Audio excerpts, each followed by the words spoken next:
Hi అండి అందరికీ. ఇవాళ చేయబోయే రెసిపీ బొంబాయి రవ్వతో ఉప్మా. పక్కా కొలతలతో ఇలా చేయండి, చాలా టేస్ట్గా ఉంటుంది. ముందుగా బొంబాయి రవ్వ ఒక గ్లాసుడు తీసుకున్నాను. ఉప్మాకి ఏమేమి కావాలో మీకు చూపిస్తున్నాను. ఉల్లిపాయ ముక్కలు, పచ్చిమిరపకాయ ముక్కలు, క్యారెట్ ముక్కలు, అల్లం ముక్కలు, టమాటో ముక్కలు, కొత్తిమీర, ఈ పోపు దినుసులు, శనగపప్పు, ఆవాలు, కరివేపాకు, జీడిపప్పు. ముందుగా స్టవ్ ఆన్ చేసి స్టవ్ మీద ఒక కడాయి పెట్టుకుని తగినంత ఆయిల్ వేసి ఆయిల్ వీటెక్కాక శనగపప్పు, ఆవాలు, కరివేపాకు వేసుకుని కాసేపు ఫ్రై చేసుకోండి. కాసేపు ఫ్రై చేసుకున్నాక అల్లం ముక్కలు వేసుకోండి. అల్లం ముక్కలు, కొద్దిగా జీడిపప్పు వేసుకుని కాసేపు ఫ్రై చేసుకోండి.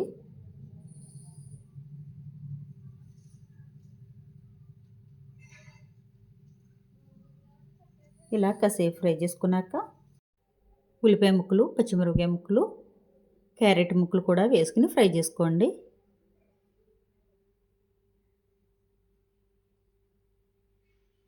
అన్నీ వేసేసుకున్నాం కదా, కాసేపు ఫ్రై చేసుకోండి.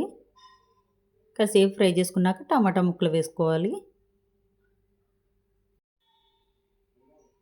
కాసేపు ఫ్రై చేసుకున్నాం కదా, ఒక టమాటా ముక్కలు వేసుకోండి. టమాటా ముక్కలు వేసుకుని కాసేపు ఫ్రై చేసుకోండి. ఫ్రై అయిపోయినాయి కదా, ఇప్పుడు ఏ గ్లాస్ తోటి అయితే బొంబాయి రవ్వ కొలుసుకున్నామో అదే గ్లాస్ తోటి 4 గ్లాసుల వరకు వాటర్ వేసుకోండి.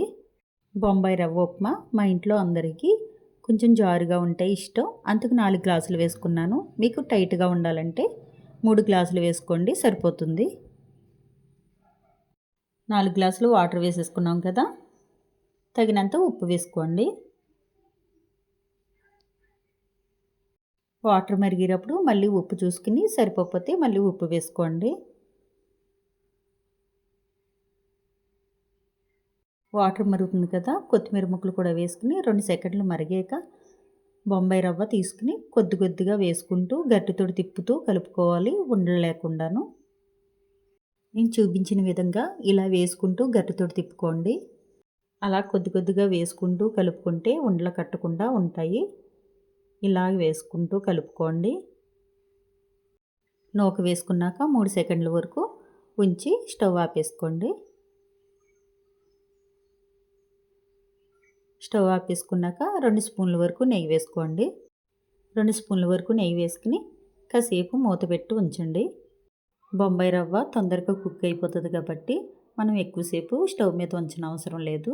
స్టవ్ ఆపేసుకుని గట్టితోటి బాగా కలిపేసుకున్నాం కదా, మూత పెట్టి 2-3 సెకండ్లు ఉంచారంటే సరిపోతుంది. మూత తీసేటప్పుడు కుక్ అయిపోయి ఉంటుంది.